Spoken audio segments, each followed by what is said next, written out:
Hello students, मेरा नाम है सुरेंद्र और आप देख रहे हैं फिजिक्स यूट्यूब चैनल। आज हम पढ़ने वाले हैं 11th स्टैंडर्ड का चैप्टर नंबर 6 का एक इम्पोर्टेंट टॉपिक जो है कंजर्वेशन ऑफ मैकेनिकल एनर्जी।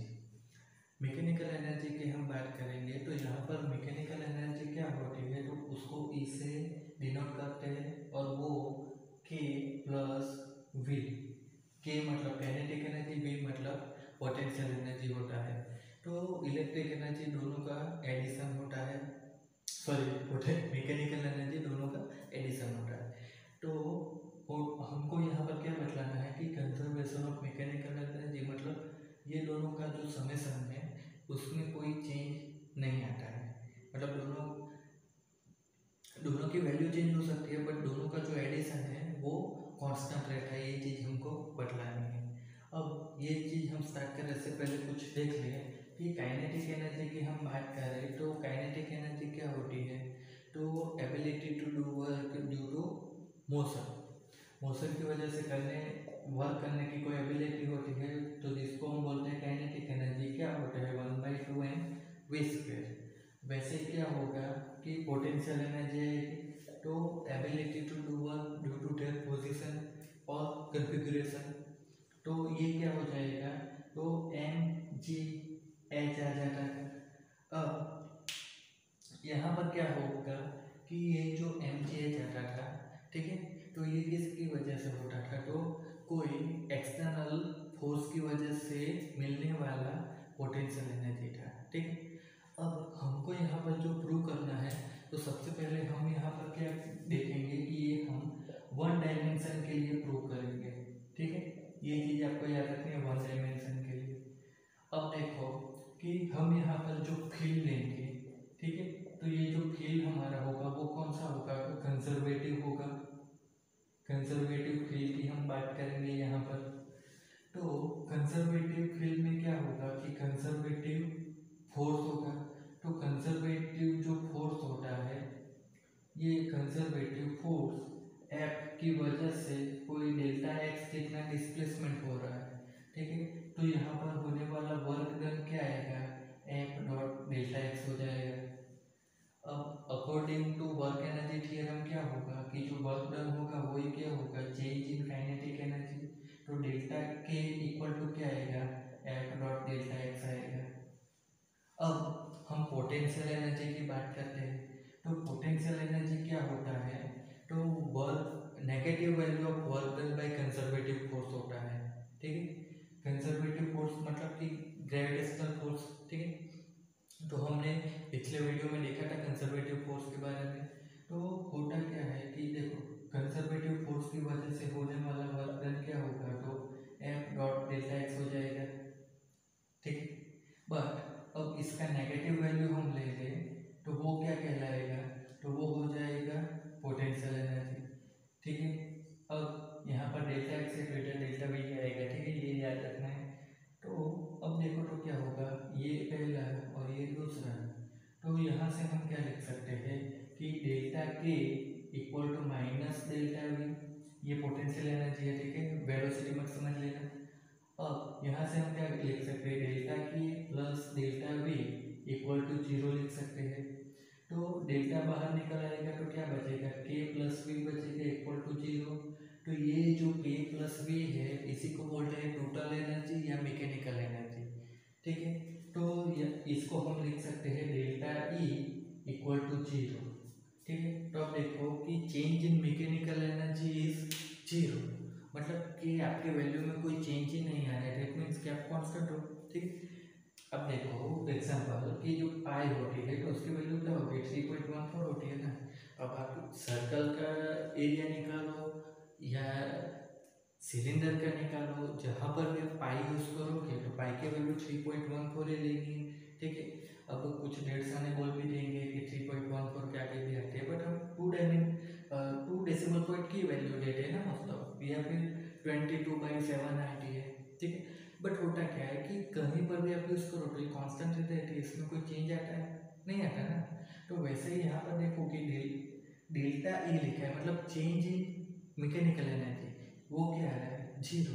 तो क्या होगा इसका मतलब कि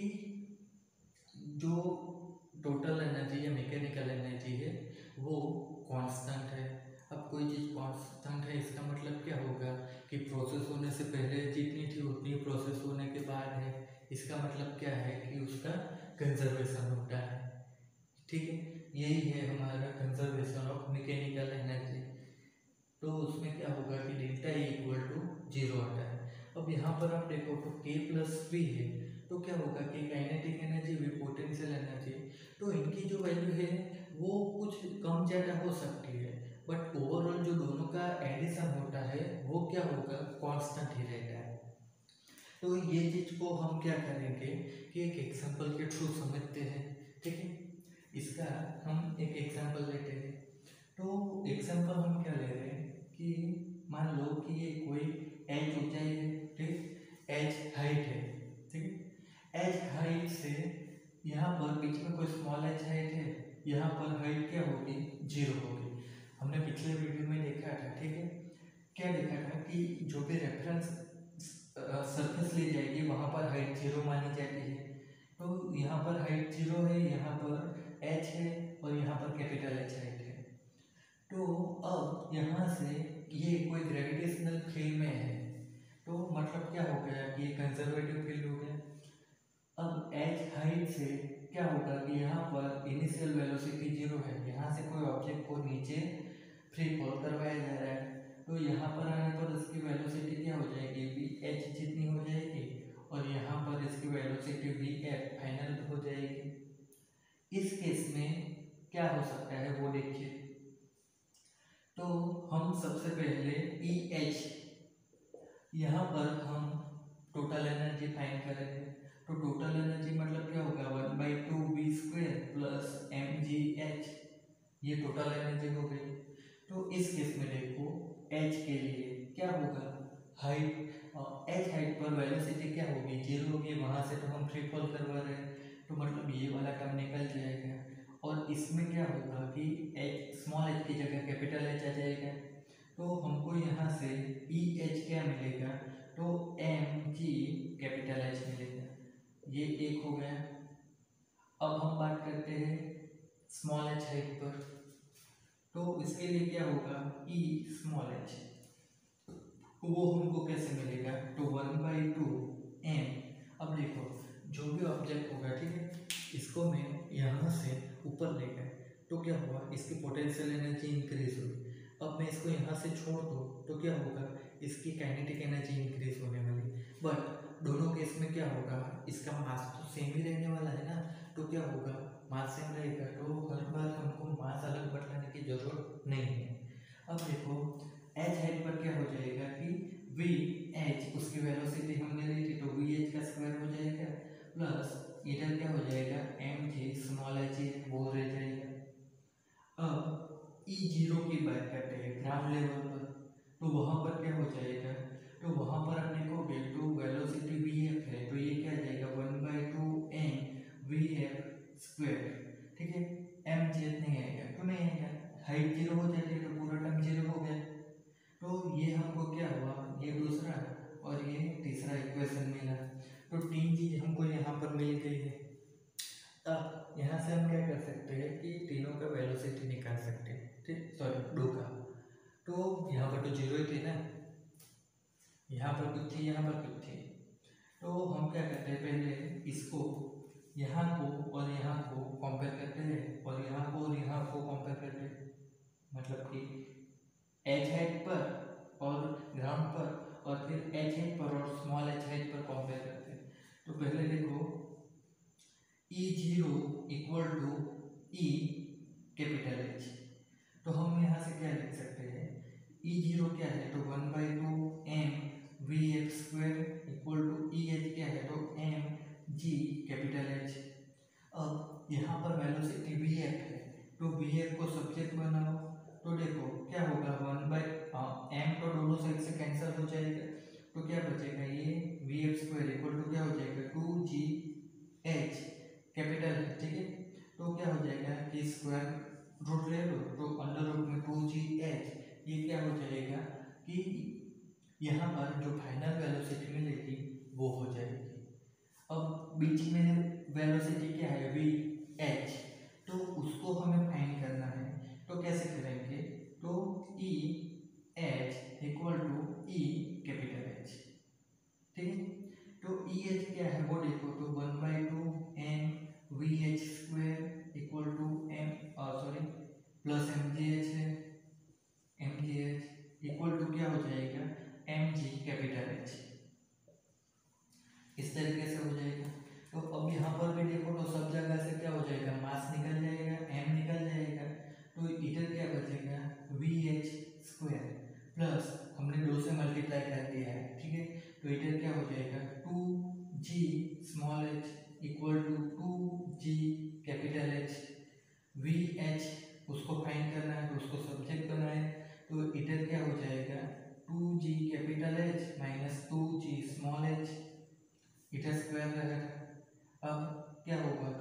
इसका स्क्वायर रूट ले लो, तो ये भी एच इक्वल टू क्या हो जाएगा 2g। देखो अंडर रूट में क्या होगा 2g कॉमन निकल आएगा और ब्रैकेट में क्या रहेगा capital H minus small H, तो ये क्या हो जाएगा वेलोसिटी बनेगा कहाँ का, तो यहाँ का। अब एक चीज देखो वी एफ क्या है, तो ग्राउंड का वेलोसिटी है, ग्राउंड का वेलोसिटी 2g और कैपिटल एच है, और कोई हाइट का वेलोसिटी है तो वो क्या है 2g और कैपिटल एच में से कुछ माइनस कर रहे हैं, ठीक। इसका मतलब क्या है कि यहाँ पर वेलोसिटी जो होगी वो यहाँ से कम होगी, ठीक है। एक्चुअली तो समझ ही सकते हो बट बाय कैलकुलेशन समझना है। यहाँ से हमने छोड़ा तो यहाँ पर वेलोसिटी होगी उससे ज़्यादा यहाँ पर होने ही वाली है, समझ सकते हो, बट बाय कैलकुलेशन समझ रहे। तो 2 अंडर रूट में है तो दोनों अंडर रूट में, 2g है तो दोनों साइड 2g है, बट यहाँ पर जो है वो क्या है कैपिटल एच है, तो यहाँ पर कैपिटल एच में से स्मॉल एच माइनस किया है, तो इसका मतलब क्या होगा कि ये वाला जो होगा वो कुछ कम होगा ना, ठीक है। तो यहाँ पर वेलोसिटी कम रहती है, तो ये कम वेलोसिटी कहाँ गई, तो ये कम वेलोसिटी की वजह से कम काइनेटिक एनर्जी आई, तो ये कम काइनेटिक एनर्जी जो है वो बैलेंस किसकी वजह से बेटे, यहाँ पर देखो कुछ पोटेंशियल एनर्जी भी थी उससे वो बैलेंस हो गई, और टोटल जो मैकेनिकल एनर्जी है वो यहाँ के जितनी थी उतनी या फिर यहाँ के जितनी है उसके जितनी ही रहती है। तो मतलब क्या है कि आप कोई ग्राउंड लेवल पर ले लो तो वहाँ पर क्या होगा कि उसकी टोटल काइनेटिक एनर्जी रहेगी, कोई हाइट पर ले लो तो कुल उसकी क्या होगी पोटेंशियल एनर्जी रहेगी, और कोई मिड पॉइंट पर जब होगा तो काइनेटिक प्लस मैकेनिकल एनर्जी रहेगी, बट टोटल जो होगा वो क्या होगा हर बार सेम ही होगा। मतलब कि जो टोटल मैकेनिकल एनर्जी बनती है वो हर बार कांस्टेंट ही रहती है, ठीक है। चाहे काइनेटिक और पोटेंशियल एनर्जी की वैल्यू में चेंज आता रहे बट टोटल एनर्जी सेम रहती है। अब ये चीज़ को हम एक एग्जांपल है वो एग्जांपल के थ्रू भी हम समझते हैं, ठीक है। तो वो एग्जांपल हमारा 6.7 है, बट उससे पहले चीज क्या है कि इसकी हम डेफिनेशन क्या दे सकते हैं, ठीक है। तो work done in conservative force वो क्या होगा कांस्टेंट होगा, simple. Work done in a conservative force is remain constant, simple है, ठीक है। अब प्रॉपर डेफिनेशन बुक में लिख लेंगे, ठीक है। वर्ड टू वर्ड मैं यहाँ पर लिखने वाला नहीं हूँ, आपको थोड़ा सा बुक में भी देखना है, ठीक है, वरना कुछ पता नहीं चलेगा कि हम कहाँ पर चल रहे हैं, तो थोड़ा सा बुक में देखते रहना। हम यहाँ पर अब जो करने वाले हैं वो है एग्जाम्पल 6.7 है, उसमें हम अगेन यही मैकेनिकल एनर्जी जो है उसका कंजर्वेशन होता है, वही चीज हम समझने वाले हैं।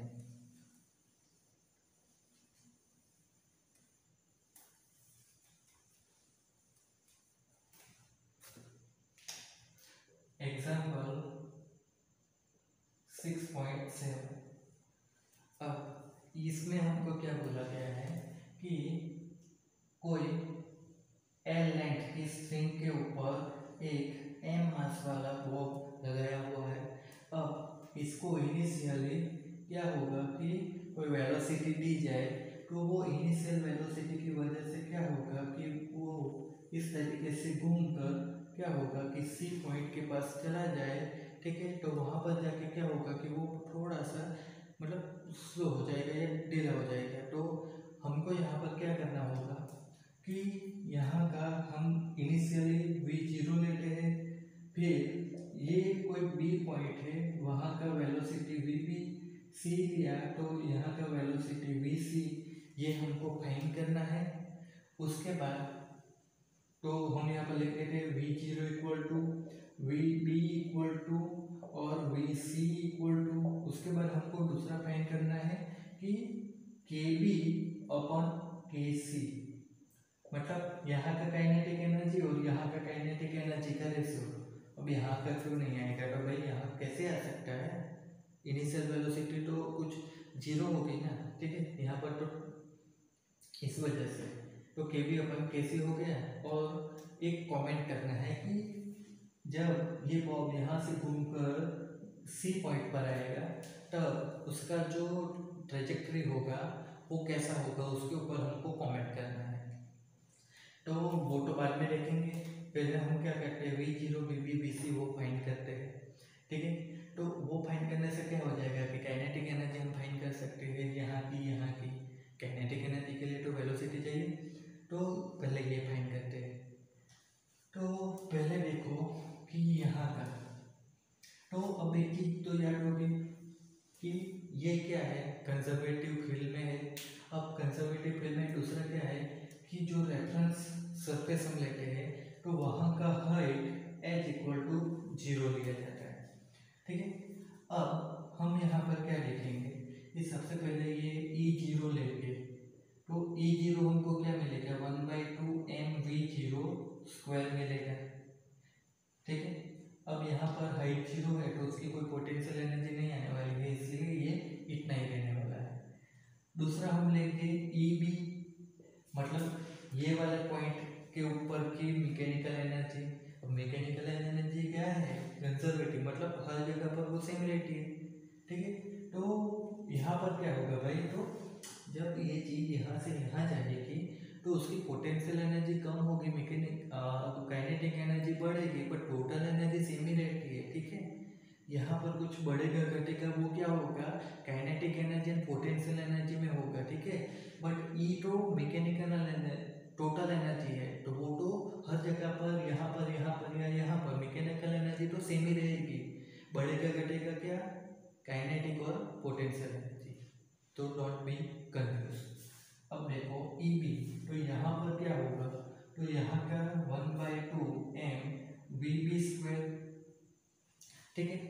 यहाँ का काइनेटिक एनर्जी, हमने वेलोसिटी यहाँ पर vb लिया तो 1/2 mvb स्क्वायर प्लस यहाँ का पोटेंशियल एनर्जी क्या बनेगा, तो पोटेंशियल एनर्जी की अब हम यहाँ पर बात करें तो वो क्या हो जाएगा, तो देखो ये हमारी रेफरेंस लाइन है, तो रेफरेंस लाइन से यहाँ पर गया है, तो एक चीज़ हमने देखी है ना क्या कि कंजर्वेटिव फोर्स में जो वर्क होता है वो क्या होता है कि फाइनल और इनिशियल पोजीशन पर डिपेंड करता है।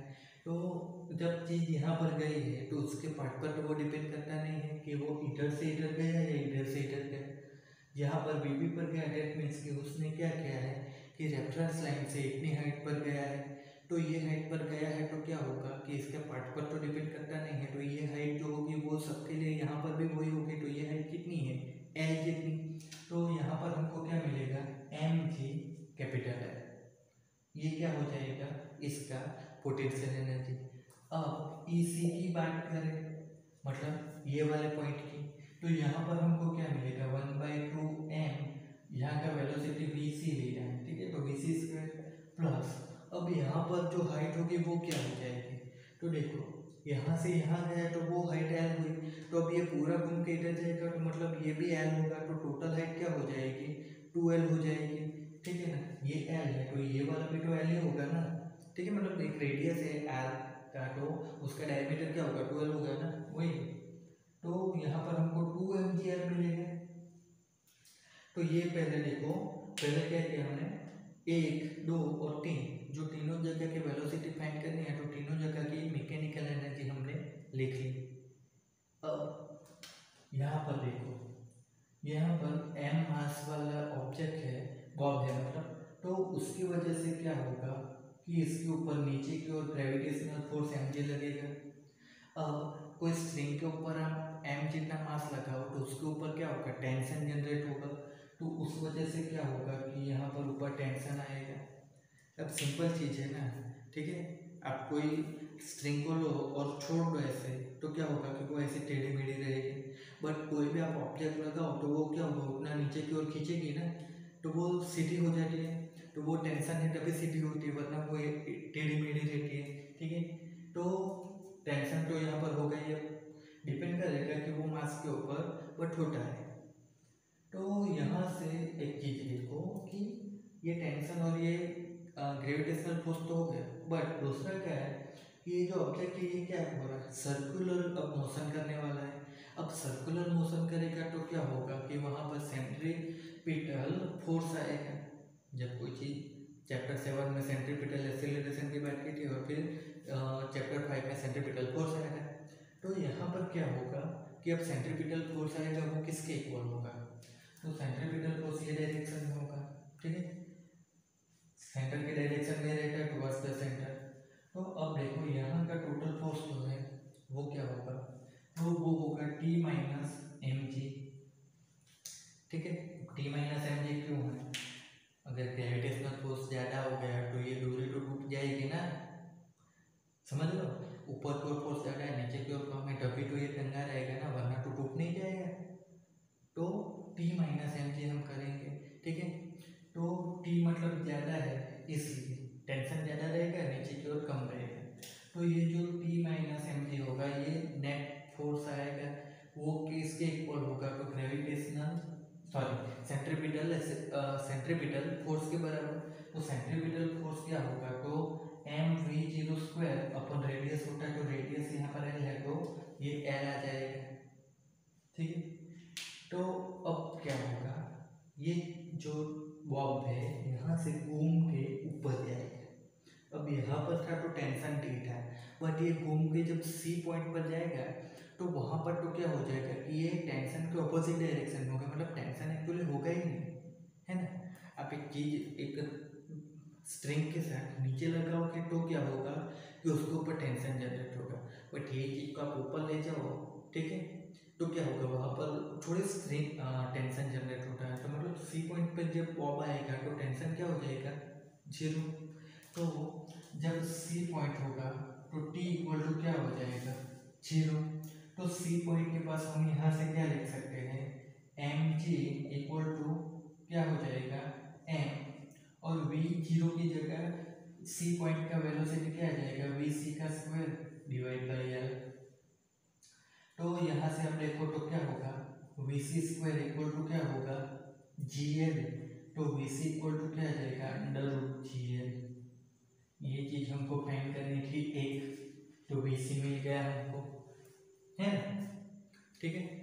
अब दूसरा हम क्या करेंगे, तो यहाँ से हम क्या कर सकते हैं, M V square equal to M G L है, ठीक है।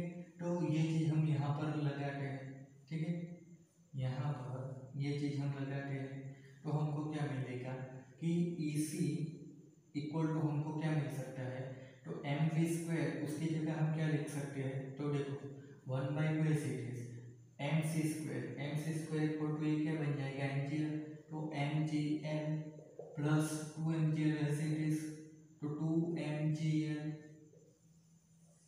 तो अब one by two plus two that is five by two, है ना, तो five by two M G L ये क्या हो गया ई सी।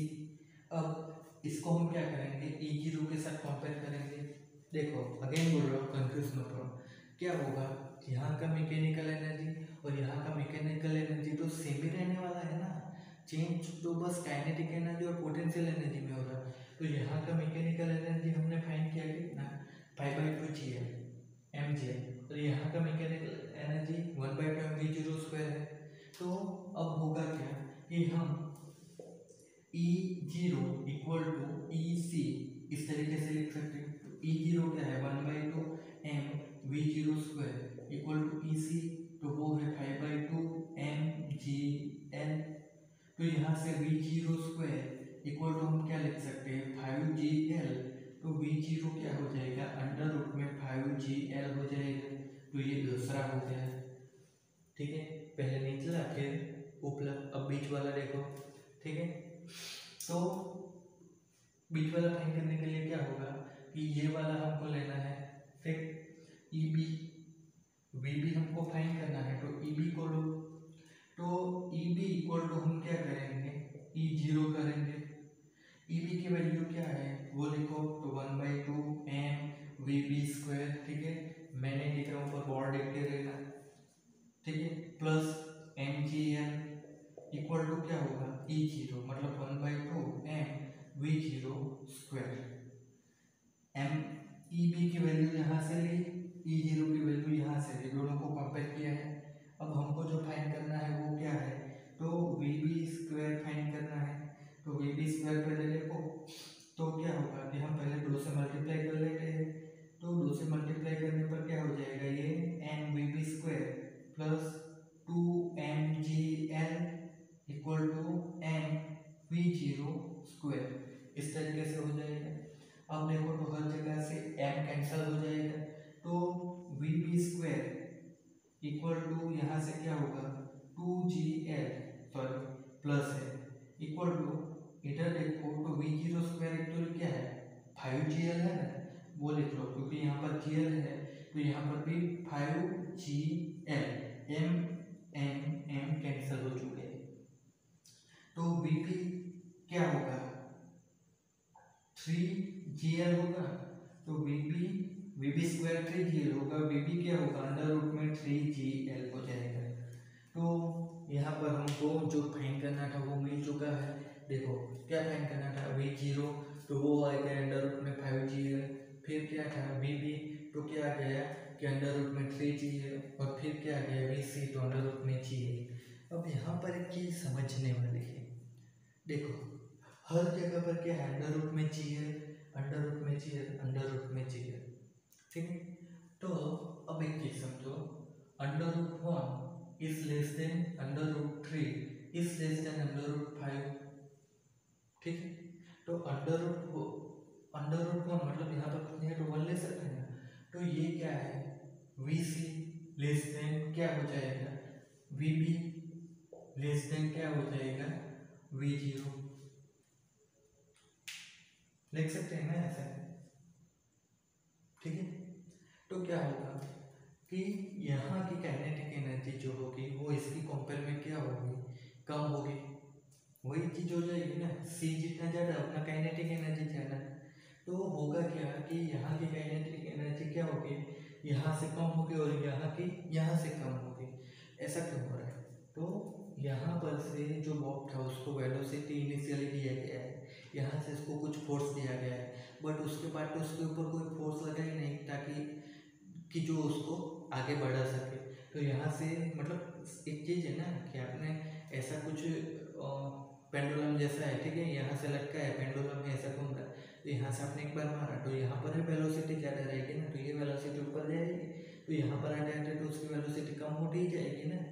तो वही चीज़ यहाँ पर आपको देखने को मिल रही है। देखो वी जीरो कहाँ पर है, तो यहाँ पर क्या हुआ वेलोसिटी तो देखो अंडर रूट जी हर जगह पर है, बट क्या होगा कि जहाँ पर उसके साथ का जो कांस्टेंट आएगा वो जितना ज़्यादा उतनी ज़्यादा वो हो जाएगी ना, तो वही चीज़ यहाँ पर बताने की कोशिश की है।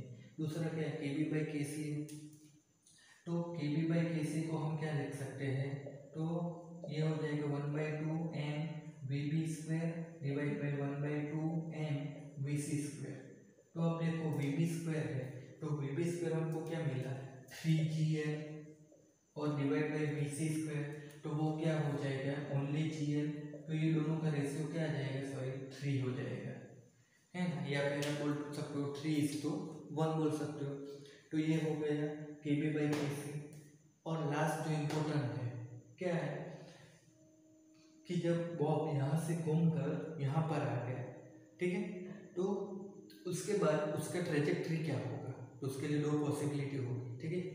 जब यहाँ से हमने इसको घुमाया और ये यहाँ पर आया, तो यहाँ से अगर ये स्ट्रिंग के साथ जुड़ा रहेगा तो क्या होगा, तो ये इस तरीके से सर्कुलर घूम जाएगा बस, ठीक है। आपने भी घुमाया होगा, ठीक है, स्ट्रिंग ली और उसके साथ कुछ पट्टर या बांध कैसे घुमाते हो, तो वो जब तक स्ट्रिंग के साथ जुड़ा रहेगा क्या होगा वो सर्कुलर घूमता ही रहेगा ना, घूमता ही रहेगा जब तक वो स्ट्रिंग के साथ जुड़ा रहेगा। और दूसरा क्या होगा अगर यहाँ से वो स्ट्रिंग के साथ छूट गए तो क्या होगा, ये इस तरीके से पैराबोला मोशन कर देगा, और क्या दो ही पॉसिबिलिटी है। तो आई होप कि आपको वीडियो अच्छा लगा होगा, तो चैनल जरूर से सब्सक्राइब